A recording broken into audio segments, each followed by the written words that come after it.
야, 이거 모드가 일단 리버스 모드는 처음 시작 화면부터가 엄청 고급스러워. 미쳤어 진짜. 일단 뭐, 야, 이 해상도 봐봐요. 미쳤다니까. 그리고 이 막 이 눈에 야 레이저 나가는 이 느낌이지. 이거. 이런 것만 해도 엄청 진짜 디테일에 신경을 많이 썼고, 요 밑에 이런 글자 하나하나 이 색상 딱 요 포인트 딱 준 이런 부분들이 와 진짜 누가 했는지 몰라도 감탄이 절로 나와. 어쨌든 이 모드 자체가 리버스 모드입니다. 리버스 모드고 시간이 조금 지나면서 요 바탕이 또 항상 고정돼 있지 않아. 지금 화면 바뀌는 거 보셨어요? 근데 이 바뀌는 화면 하나 자체가 너무 다 멋있어. 그래서 이제 기다리면서도 지루함 없이 얘만 쳐다보면서도 참 되게 좋아. 잘 만들었어. 자, 새 게임 들어가 볼게요. 다른 거 설정은 다 돼 있습니다. 일단 다 돼 있고, 그리고 이제 이 지도를 저희는 좀 큰 걸 받았어요. 왜냐면 그 진행이 마을이 너무 멀면 그 왔다 갔다 하는 그 시간 자체를 굳이 보여주는 게 너무 좀 지루할 수 있어서 빨리빨리 진행되는 것들을 보여드리고 싶어서 일단 지도는 큰 걸로 했습니다. 큰 걸로 했고 이름은 이제 저희 채널 이름처럼 시참TV, 그리고 여기 이제 지도 사이즈 나와 있죠. 뭐 처음 하시는 분들도 있고 기존에 뭐 아주 진짜 고인물들도 계시겠지만, 자, 그 다음에 최대 플레이어 16명. 요거는 뭐 원하는 대로 하시면 되지만 최대는 16명까지 되고, 뭐 다른 데 보니까 더 많이도 되더라고. 어쨌든 해보시면 돼요. 사이트 지금 온라인으로 돼 있는데, 온라인으로 바꿔놓고 하시면 내가 게임을 시작할 때 누구든 이게 공개로 돼 있기 때문에 참여를 할 수가 있어요. 그러니까 온라인으로 하지 않고 오프라인으로 하면 정말 뭐 다른 분들은 내가 하는지 안 하는지를 모르니까 이 게임에 들어올 수가 없겠죠. 온라인으로 하시면 되고, 지역은 아시아, 공개 16명. 그리고 난이도가 좀 중요한데, 굳이 처음 하시는 분들은 그냥 기본으로 놓으시던지 아니면 저처럼 유목미 놓고 하세요. 또 너무 청소부를 쉽게 해놓으면 아니다. 근데 어차피 뭐 처음 하신다 싶으시면 정말 내가 뉴비다. 청소부도 나쁘지 않아. 해봐요 일단. 그리고 이제 좀 같이 한다. 대부분 이제 혼자 하는 것보다는 한번 해보고 나면 같이 하는 재미가 진짜 미치거든. 그러면 이제 그때부터는 기본 유목민 놓으시고 요 정도 하고, 야 이제 우리 좀 고였어 그러면 전사, 생존주의자, 좀 더 할 때는 정신 이상자인데, 요 모드 말고 다른 모드는 정신 이상자 그 위에 헬 모드도 있는 모드가 있습니다. 해보시면 아실 거예요. 일단 저는 진행사항을 빠르게 좀 정보 전달하는 느낌으로 가기 위해서 이분보다는 그래도 살짝 육문민으로 녹화하겠습니다. 그리고 경험치, 뭐 드랍률 이런 것들은 최대치로 다 올릴 거예요. 가장 빠르게 그냥 쭉쭉쭉 가는 모습 보여드리려고. 그 다음에 불문 7일, 요거 이제 5일까지 낮출 수도 있는데 뭐 더 많이 의미가 없어. 어쨌든 제목 자체가 세븐 투 다이즈 아니에요. 7일 디펜스 아닙니까? 그냥 7일 놓고 갈게요. 뭐 다른 것들은 기본 세팅이에요. 쭉 해보시면 돼요. 그리고 뭐 좀비 달리기 뭐 이런 건데, 이런 부분들은 제가 지금까지 해본 그 느낌에서 개인적인 성향이지만 뭐 사람들마다 성향이 틀릴 수 있어. 근데 좀 제가 생각할 때 이렇게 해놓으면 재밌게 하겠다 싶은 정도의 세팅 값을 이렇게 잡은 겁니다. 좀비 야간 감각이 있는데 얘네들이 요 야간 감각을 주면 아주 무섭게 나를 찾아와요. 그래서 나는 이렇게 했을 때 진짜 이게 좀 좀비 들어오면 말 그대로 생존 게임이면 생존 게임답게 좀 어디 뭐 나무에 매달려 있는 느낌이라든지 뭐 어디 지붕 위에 올라가 있는 느낌이라든지 좀 이래야 나름대로 재미가 있잖아요. 저는 그렇게 한 거고, 뭐 이거 별로다 그러면 끄셔도 돼요. 이건 낮에도 감각인데 이렇게까지 굳이 녹화할 필요 없어요. 내가 봤을 때 밤에만 아니면 끄셔도 됩니다. 그리고 이제 공중 낙하 보급 매일 해놓는 것도 나쁘지 않아요. 보통 일반적으로 한 3일마다로 돼 있을 건데 일주일마다 하면 또, 근데 이 보급에서 너무 좋은 것들을 막 뿌려버리면 싫어하는 사람들도 있어요. 그러니까 그거는 어차피 정말 여러 명이 같이 하는 24시간 서버, 온라인 서버 하실 때는 이런 부분들은 어차피 그 서버 만드시는 분들이 아마 알아서 지정해 놓을 거예요. 그 해놓은 것대로 즐기시는 것도 재미니까 이렇게 하시고, 저는 이제 매일매일로 해놓고 하겠습니다. 그리고 보급, 요거 기존 거 그대로 놓되 저는 약탈품만 최대한 좀 끌어올렸어요. 그리고 약탈품 재생선 시간도 7일, 모든 걸 다 7일로 웬만하면 맞출 겁니다. 7일로 맞추고, 그 다음에 이 덩어리 초기화 시간 요 부분을 모르시는 분들이 좀 가독 있는데, 요거는 이제 뭐 나무나 땅을 막 누가 파놔 그러면은 이거를 다시 메꿔주는, 원래대로 복구시키는 요 부분이에요. 그걸 원래대로 초기화시키는 그 시간을 뭐 10일마다 한 번씩 그렇게 해줄 거냐, 아니면 비활성화 할 거냐, 이런 부분인데, 일단 저는 저 혼자 이걸 이렇게 진행을 하는 처음 상황이니까, 뭐 누가 들어오시면 제가 게임 들어갈 때마다 이거 수정이 가능해요, 솔직히. 네, 그때 다시 바꿀 수 있고, 저는 처음 시작은 비활성으로 할 겁니다. 그 다음에 사망 페널티 부상, 뭐 여러 가지 있는데, 이 부상이 그나마 제일 좀 재미 요소를 해치지 않고 재미있어요. 이 부상이 제일 나은 것 같아요. 개인적인 생각입니다. 그 다음에 사망시 떨어뜨리는 거, 빽빽만 떨어뜨리는 게 그나마 또 제일 나아요. 그리고 사망 딜레이가 없으면 좀 밋밋해. 기본적으로 백팩 찾으러 가는 그 여정도 좀 있어야지, 그래야 생존 게임이지. 자, 그리고 뭐 다른 부분 다 있고, 그다음 11 퀘스트 진행 한도 없이도 할 걸 생각을 했는데, 왜냐면 하루 24시간 생각보다 되게 빨리 갑니다. 그러다 보니까 퀘스트 8개 깨려면 내가 아무리 빨리 깬다고 해도 8개 벅찰 거예요. 제가 한번 도전해 볼게요. 그럴 거고, 그 다음에 멀티플레이어 이 부분도 뭐 다른 거는 다 그냥 그대로 놓고 하셔도 돼. 이것저것 뭐 바꿔 보셔도 되는데, 여기서 중요한 거는 뭐 다른 거 없습니다. 소유권, 내 블럭 박았을 때 그 범위 정해주는 거. 근데 이게 또 너무 크면 남들한테 방해가 될 수 있고, 너무 적으면 이제 내 집을 좀 크게 짓고 싶은 사람들이나, 아니면 우리 불문 타워 같은 거 있잖아요. 불문 일주일마다 한 번씩 올 때. 그 타워가 또 너무 작으면 내가 막 뭐 지뢰도 놓고 싶고 덧도 깔고 막 여러 가지 상호작용 되는 것들을 막 설치를 하고 싶은데, 공간이 작으면 내가 해볼 수 있는 것들을 너무 한정적으로 못 할 수 있는 부분들이 많아요. 그러니까 얘는 적당히, 그러니까 처음 돼 있는 어떤 크기 정도로 제가 해봤는데 나쁘지 않습니다. 그대로 해보시고, 해봤는데 부족함을 느낀다 그러면 크기를 좀 더 키우세요. 그러시면 돼요. 그리고 아까 얘기했던 것처럼 이 지속기간도 그냥 불문 7일에 모든 걸 맞춰서 깔끔하게 세팅되게끔, 리뉴얼 되게끔, 그렇게 저는 그렇게 해요. 이게 제일 좋을 것 같아요. 해봤는데 좋기도 했고. 자, 어쨌든 그렇고요. 그 다음에 침낭 지속시간, 요거는 제 개인적으로는 한 달이 좀 괜찮았습니다. 뭐 40일 나쁘지 않은데, 침낭도 자꾸 자리를 뭐 옮길 수도 있고 집 이사 가기도 하고 뭐 여러 가지 있지만, 30일 깔끔하다. 40일 좀 뭔가, 그죠? 자, 그 다음에 파티 공유범인데, 요게 이제 퀘스트를 하면 대부분 100m 이내에서 같이 움직여져요. 뭐 퀘스트 하는 그 집 자체 크기가 막 어마어마하게 크다고 해도 다 100m 이내 떨어집니다. 그러다 보니까 100m가 좋고, 이거를 뭐 1km까지 늘릴 수도 있는데, 비활성화 아니야 1km까지 늘릴 수도 있지만, 이렇게 하면 진짜 그 한 사람은 캐릭 하나 어디다 마을에다 세워놓고 한 사람만 퀘스트하면서 경험치 먹는 이런 상황으로 갈 수 있어요. 이게 좋긴 하지. 파티에서 이제 집 짓는 사람도 경험치를 먹어야 될 거 아니야. 그 사람도 나름대로 집에서 고생하는데, 그러면 나가서 퀘스트하는 사람만 경험치 먹을 수 있냐 이거지. 그런 거 생각할 때는 여러분들이 이 범위를 바꾸셔가지고, 이제 내가 퀘스트에서 좀비를 잡는 그 순간에도 우리 파티원이 같이 고생하는 파티원이 같이 경험치를 먹을 수 있게 하겠다. 그러면 이렇게 하시면 돼요. 저는 그냥 이렇게 하겠습니다. 뭐 누가 같이 하더라도 경험치를 일단 주자. 예. 일단은 요 모두 가장 빨리 정복하는데 요게 좀 도움이 될 수 있다라고 생각하고 이렇게 세팅을 할게요. 자, 그리고 환생 부분. 자, 요 부분이 좀 중요한데, 자, 여기에서 뭐 시나리오를 낄 수도 있어요. 방식이. 뭐 숙청 작전이라고 되어 있는데, 일단은 끄고 해보시고, 그리고 다시 켜고 해보시고.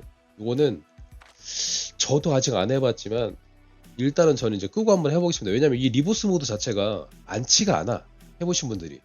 그래서 아직까지는 정말 해보신 분들이 거의 없는 무지 상태란 말이에요. 그러다 보니까 정보력이 없습니다. 근데 제가 없는 상태에서 일단 한번 해보고, 있는 상태에서 다시 한번 만들기 위해서 일단 이거는 업스을 해놓고 진행을 해볼게요. 그리고 특폰 확인. 뭐 이게 원래 진짜 원래 다 영어로 나와 있었어. 근데 우리 그 디코의 개복치님이라고 그분이 이거를 지금 거의 한글화 시켜가지고 배포를 해주셨어요. 일단 진심으로 감사드리고 개복치님한테 이거 아무것도 아닌 것 같지만 손 많이 가고 영혼으로 돼 있는 거 가지고 들어가서 하려고 그러면 이제 속이 터집니다. 해보신 분들 아시겠지만 다시 한번 감사드려요. 그리고 자 이렇게 갖다 대보니까 뭐 설명이 전부 다 영문이 아니라 한글로 이렇게 나와 있으니까 얼마나 좋아. 자 어쨌든 요거는 뭐 하나하나 읽어보시고 한글 몰라? 한글 다 알잖아요. 그죠? 자 쭉 읽어보시는데 여기서 이제 다른 부분에서 몇 가지 제가 포인트만 짚어드리고 갈게요. 점프 스타트라고 되어 있는데 요거 처음에 책 기초 아이템 했더니 너무 다 주고 시작해. 재미가 없어요. 왜냐면 리버스 모드만의 특색이 있는데 얘를 가지고 시작하면 그 특색이 다 묻혀버려. 이 처음 시작하는 이 시점에서의 또 재미가 있는데 그 재미를 일단 느껴보지도 못하고 다 묻어버리는 거예요. 그래서 저는 개인적으로 얘를 뭐 책 무기? 이것도 좀 아닌 것 같고요. 왜냐면 너무 무기를 처음부터 좋은 걸 줘버리면 솔직히 그 밑에 부분을 다 건너뛰는 거잖아. 근데 건너뛰는 것도 어느 정도까지 해야 전 재미있다고 봐요. 아예 안 주는 건 그렇지만 없음으로 해놔도 기본적으로 주는 게 있더라고. 물론 뭐 뼈칼 이런 거 주겠죠. 제가 해보니까 일단 그렇게 스타트를 하는 게 맞아요. 왜냐면 해보시면 알아요. 이 리버스 모드만의 특색이 있습니다. 처음에 하나하나 모아서 뭔가 이렇게 만들어가는 그 재미가 있는데 얘를 말 그대로 점프 스타트잖아요. 그거를 점프해버린다는 건데 그 재미를 좀 아셔야 돼. 그래서 꼭 해보시라고 말씀드리고 싶습니다. 그리고 상인 전리품. 이게 뭐냐면 요것도 포인트지. 우리 상점 있죠? 상점이 무적인데 모든 세프다 게임은 처음 시작할 때 상점 찾아가는 것부터가 일이야. 다들 아실 거예요. 그러니까 기본 퀘스트를 막 해. 뭐 하래. 뭐 기축해요. 뭐 상자 만들고 상자 업그레이드하고 이렇게 거기까지 하고 나면 상인까지 키로수가 몇 킬로다 찾아가라 뭐 이렇게 나오잖아요. 거기를 가면 이제 상점 퀘스트부터가 이제 시작이 되는데 그 부분에 대해서 상점에 이제 파밍을 할 수 있게끔 상점 안에 있는 뭐 차 같은 거 상자 같은 거 그 안에서 뭔가를 막 찾아 먹을 수 있게끔 얘를 해주겠다 아니면 끄겠다 그 부분이에요. 그리고 얘는 상점 무적 모드. 이거 꺼놓으면 상인도 죽일 수 있을걸요 아마. 뭐 다시 부활하겠지만. 그리고 상점에 불을 지를 수도 있고 상점 다 부셔버릴 수도 있고. 물론 좋은 점 중에 하나는 여러분들이 온라인 모드로 여러 명이 같이 하는 거면 상점을 누가 먹고 있으면 이제 특혜를 보잖아요. 그래서 말이 많아. 근데 나는 나 혼자 할 거야 생각하시면 이 상점 모드를 무적으로 해놓은 것도 재미있고 이 솔직히 세프다 재미 요소가 너무 많아. 그리고 상점을 꺼놓고 상점을 내가 요새화 시켜서 꾸밀 수도 있어요. 얼마나 재밌어. 상점을 내 마음대로 딱 진짜 요새화 시켜서 업그레이드. 나는 그것도 어떤 집 짓는 재미 중에 하나로 어떤 요새 만드는 재미도 있어요. 해보시면 알아. 그래서 내가 혼자 하는데 상점을 요새화 시켜보겠다. 그러면 얘를 꺼놓고 해보세요. 그리고 내 입맛대로 상점을 막 만들어버려. 그것도 추천. 근데 여럿이 같이 할 때는 이제 각자 그 근처에다가 생존 터전을 이렇게 자기 집도 만들고 아지트 만들고 불문 타워도 만들고 뭐 이렇게 하니까 어쨌든 얘기의 요지는 충분히 아시겠죠? 그렇게 해서 상인 보호 아니면 뭐 이런 걸로 하시고 그리고 이 리버스 모드 처음 시작하자마자 주변에 막 좀비들하고 토네이도가 쫙 하고 나오는데 요거는 나름대로 이 토네이도라는 부분을 넣었잖아요. 해보세요. 왜 넣는지 또 이런 것도 만들어 놨는데 해봐야 맛이지. 그래서 항상이라고 했습니다. 토네이도 생성 배율도 일단 기본에 고정을 시켜놨어요. 그리고 최대 임무수 이제 화이트 리버 상인에 제공되는 임무 최대 개수인데 13개까지 기존 돼 있으니까 저도 그냥 그대로 가겠습니다. 어쨌든 요 앞전에 찍었을 때 여기에 퀘스트 부분이 나오긴 해. 근데 얘랑 별개로 또 이렇게 나와 있으니까. 그리고 요거는 뭐 똑같이 맞출 수도 있는데 이건 13개로 그대로 놓겠습니다. 기존대로. 그리고 여기서 뭐 다른 거는 특이사항은 없어요. 하나씩 읽어보고 한 번씩 해보시면 크게 느껴지는 건 없을 거고 그다음에 이제 요 파티 경험치 배율, 클래스 경험치 배율, 유전학 경험치 배율. 이게 유전학이 뭔지 이제 이렇게 봤을 때 모르시겠지만 들어가 보면 알 수 있어요. 이게 힘, 민첩, 뭐 건강 내지는 뭐 카리스마 여러 가지가 있는데 요 경험치가 따로 다 올라가요. 레벨하고 아무 상관없이. 파티 경험치 배율은 말 그대로 전체 내 레벨에 미치는 영향에 대한 경험치인 거고요. 그 다음에 클래스 경험치는 내가 직업을 정할 수가 있어요. 시작할 때. 그러면 그 직업에 따른 경험치가 따로 있고 그 다음에 힘, 민첩, 내지 뭐 지금 얘기한 카리스마 이런 분야의 경험치가 세 가지 경험치가 각각 따로 올라갑니다. 그래서 그 분에 대한 배율을 얘기하는 거니까 참고하시면 돼요. 아, 얘는 그런 식으로 움직이는구나 라고 알고 계시면 돼요. 그리고 그러니까 요구에서 이제 한 가지가 나오겠죠. 아, 원래대로 하면 예전 다른 모드들은 랩업을 하면 스탯을 주잖아요. 그래서 내 스탯을 원하는 데다가 하나씩 부여를 해서 찍었단 말이죠. 근데 얘는 그거랑 다르게 이 경험치를 각각 다 따로 먹고 그 경험치에 대해서 뭔가 스탯 자체에 어떤 앞전에서 했던 그 스탯 1, 2, 3, 4 주는 그 스탯이 없어요. 대신에 경험치를 올려서 레벨을 올리면 상점에 파는 그런 책 같은 것들을 배워서 그 스탯을 올리는 방식입니다. 그것도 해보시면 알게 돼요. 자, 그리고 어쨌든 차량 리스폰 7일. 나머지는 뭐 너무 그냥 딱 봐도 아는 부분들이니까 얘기 안 하겠습니다. 그리고 뭐 얘기할 게 뭐가 있을까? 아, 동료 인벤토리. 이제 요 게임은 처음 시작할 때 강아지를 한 마리 주고 시작해요. 그래서 용병도 고용을 할 수가 있고 그래서 걔네들 인벤토리를 얘기하는 거니까 참고하시면 됩니다. 그리고 다른 거 문제되는 게 없고 즉시 전리품.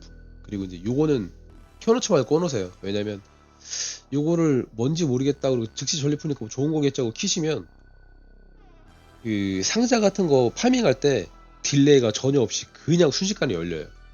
예, 이거 켜놓고 하면 물론 좋긴 하겠지 빨리 되면. 근데 그거 자체도 파츠로 만들어서 점점 빨리 할 수 있는 그 경험치 값이 있는데 그거 다 무시하고 하는 거니까 재미 요소를 떨어뜨려요.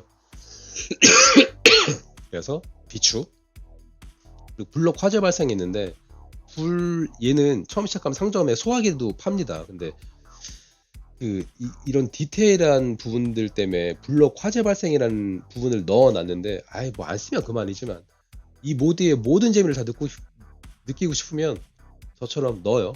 넣고 하시는 거지. 그게 짜증나서 뭐 듣기 싫다 하시는 분도 있겠지만 그러면 뭐 나름 재미 다 못 느끼고 하시는 거지 뭐. 근데 저는 일일이 모드마다의 재미를 제대로 느껴보신다면 무조건 다 요소마다 만들어놨던 것들은 전부 다 넣어서 해보시는 걸 추천드립니다. 자, 그 다음에 화면 흔들림은 제가 좀 껐어요. 이 뭐냐면 그 보스급 그 추적자, 분노, 종말 이런 애들이 나올 때 화면을 막 흔드는 그 기능이 있는데 일단 한번 또 모르시는 분들이 있으니까 키겠습니다. 약간 뭐 렉을 유발시킬 수 있을 것 같은 느낌 때문에 제가 꺼놓긴 했지만 자 어쨌든 자 그렇게 하고 나무 밀도 요거는 좀 상당히 낮췄어요. 우리 지금 디코의 초보님이라고 계신데 그분도 이제 같이 하면서 우리 같이 느꼈지만 나무가 엄청나게 많으면 딜레이가 상당히 많이 발생이 돼요. 그래서 그 부분들 때문에 지금 이게 아마 원래대로 하면 거의 300%까지 돼 있었을걸요? 기본이? 그죠? 근데 최대한 낮췄어요. 60%까지 낮췄습니다. 그리고 이제 어차피 내가 나무를 베면 그 씨앗 가지고 내가 필요한 만큼 또 심으면 되니까. 그리고 여기 있는 것 중에 하나가 제가 미리 말씀드리지만 용병한테 일을 시킬 수가 있는데 나무를 가서 배 갖고 오게 시키는 부분도 있어요. 그럼 용병이 나무를 해갖고 옵니다. 굳이 내가 고생 안 하셔도 돼. 그러니까 얘는 게임에 대한 렉 발생 유발 이런 걸 생각했을 때는 좀 낮춰서 하시는 걸 추천드립니다. 그리고 나무 재심기 꺼놨어요. 그런 이유에서. 자, 뭐 다른 거는 특별한 거 없습니다. 그냥 그대로 다 읽어보시면 무슨 내용인지 갖다 대는 것과 동시에 충분히 알 수 있는 부분 굳이 설명을 안 해도 되는 부분이니까 넘어가겠습니다. 뭐 없어요. 뭐 궁금한 부분에 대해서 말씀드릴 만한 게 여긴 없는 것 같습니다. 다 됐고 요대로 시작할게요. 그래서 일단은 앞전 시작할 때 설정에 대한 모든 부분들은 설명을 드린 것 같습니다. 물론 뭐 디테일하게 하나하나 다 언제 얘기하고 있어? 필요한 것만 얘기하면 되죠. 굳이 이제 해봐야만 알 수 있는 부분만 말씀드리면 되고, 그냥 눈으로 봐도 굳이 안 해봐도 알 수 있는 부분들은 생략했습니다.